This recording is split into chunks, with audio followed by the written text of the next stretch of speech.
I thought season 1 of Scream was a solid season, so I was fairly excited to go and watch season 2. And while I think it's better than the previous season, I don't think it's perfect.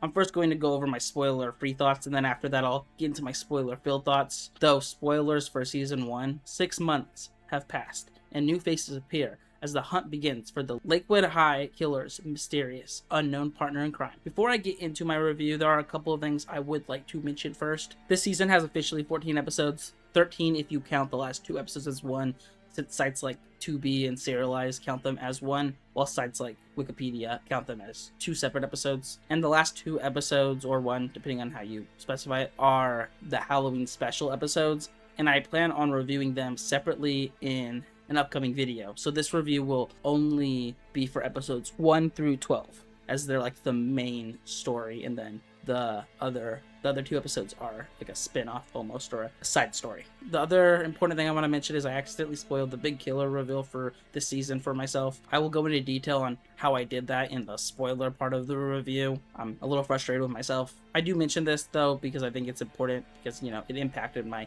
viewing experience. I wasn't shocked when the reveal was shown. Okay, starting my review, I have a couple of just observations that I would like to mention that I think would be helpful for people going into this season of Scream. This show felt like, at least to me, a bit slower paced than season 1, and this will either be a positive or a negative for you, but I do think it just kind of depends on what you want in this season. And also, like the first season, this season, it's full of teenage drama, which is expected for a show like this, but I could see it being irritating for some people. I mean, there was definitely some parts where it's like, come on, just stop this drama. It does make sense for the type of show this is. Now, going into my positives, there were a couple of kills that I found pretty good, interesting, and creative. There was one specific kill that I thought was pretty brutal. There was something they did with one of the characters also that I wasn't expecting. I'll give you more information in the spoiler part of this review. Now, moving on to my mixed thoughts, this is where I think a majority of my thoughts on the season lie. As I said in my positive thoughts, there are some pretty good kills, but I do wish that we had gotten more creative and brutal kills. The character decisions in the show can be pretty frustrating sometimes. I definitely understand characters not always making the best decisions in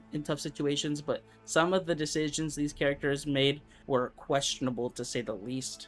And like season 1, I found the characters in the show to be a mixed bag of likability. There are really only 2 or 3 characters I actually cared for. Of course, not all the characters have to be likable, but I do wish I got a couple more characters to care for. It was nice that we did get some new characters in this season. I'm now gonna get into my negative thoughts. Also, like season 1, the characters are still pretty horny.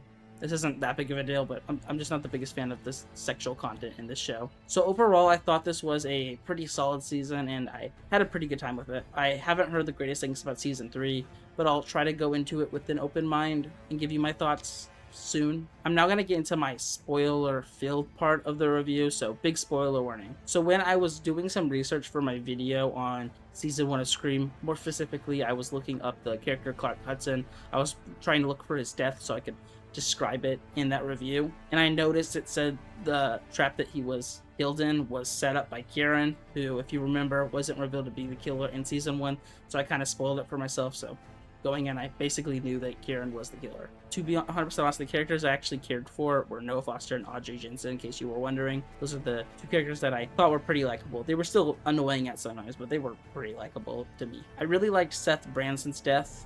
It's probably my favorite death in this season, maybe in the show, where Ghostface chops off his hand and then presses an iron onto his wound.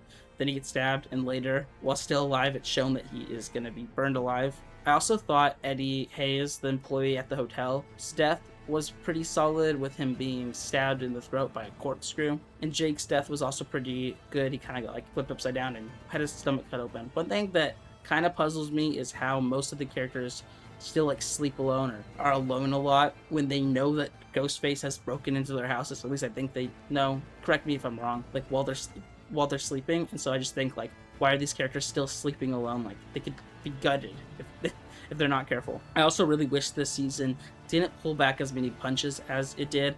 I was fairly shocked when they killed off Jake, and I was kind of hoping that we would get more of the main cast killed off. I think that could have really helped the thrilling side of the show and make it so that us as an audience doesn't know if they're gonna keep characters in the main group alive or not. Okay, those are my thoughts. I hope you like this video. My review for the Halloween special will be coming out pretty soon, so you can look forward to that.